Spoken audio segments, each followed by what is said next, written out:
So I know that you were diagnosed while you were actually still at work. You know, you were in your office, your doctor tried to call you a couple different times, finally they got you.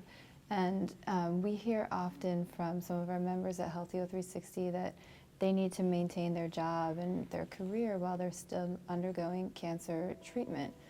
So what were some of the issues that you noticed while you were working and undergoing treatment? How did your employer help you through some of these things? Well, my employer at the time was very helpful. I mean, one of my coworkers helped me to find my oncologist, my surgeon, the oncologist. They kind of just, they were very helpful. Mm-hmm. And within that, that time frame. I think the problem comes in, everybody's being helpful at first, and then when you're tired or sick or, they're tolerant for first couple of months. Mm-hmm. And then they're like, well, okay, we got work to do. And if you're coming to work late, or if you're sitting there and your door's shut and you're half asleep because you've had treatment, that Thursday or Friday, people become less tolerant of you.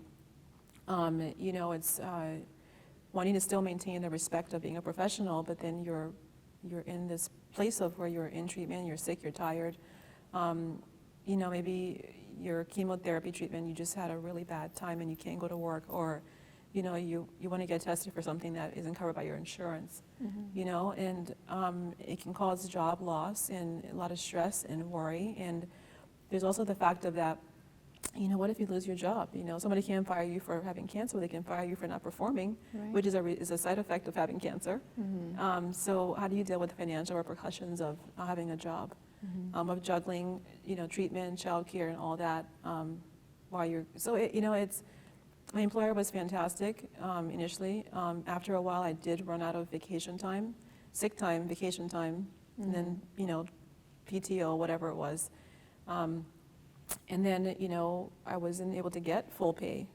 So that impacted my quality of life, mm-hmm, paying my bills. I literally ended up after treatment with, a couple of shopping bags full of bills. I just began to just throw them into a bag. I had to raise a child being a single mom.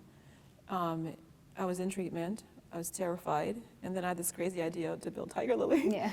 And then the bills were piling up, and nobody, the mortgage company, the phone company, the power company doesn't care if you have cancer. They will shut your lights down, mm-hmm, in a heartbeat. And so, those are things that we work to get people to be more aware of, be more sensitized to, because even though your coworker, your work's impacting a larger collective, everyone's touched by cancer. Mm-hmm. So, we really help to get women educated and girls about, when you're in treatment, women who are in treatment.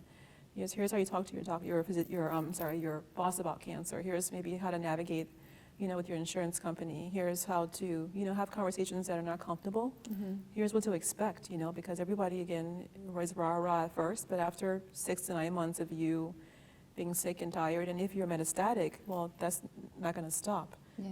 For those who are, quote unquote, the survivors who end treatment with being disease-free, they can tell their boss, okay, I'll be done with treatment. There's an end date for them. For those girls who are metastatic, there's no end date. Mm-hmm. So they lose jobs, they lose their homes, they lose relationships, and so it's something that we need to do, really, I think, do more discussion around, mm-hmm, because it impacts my demographic a lot, the women that we're helping a lot. And, one of our programs is called Funds for Families, so we do help young women with paying bills and meeting their financial obligations during treatment. So we try to make a dent in that aspect as well. Mm-hmm. That's great. But it's challenging.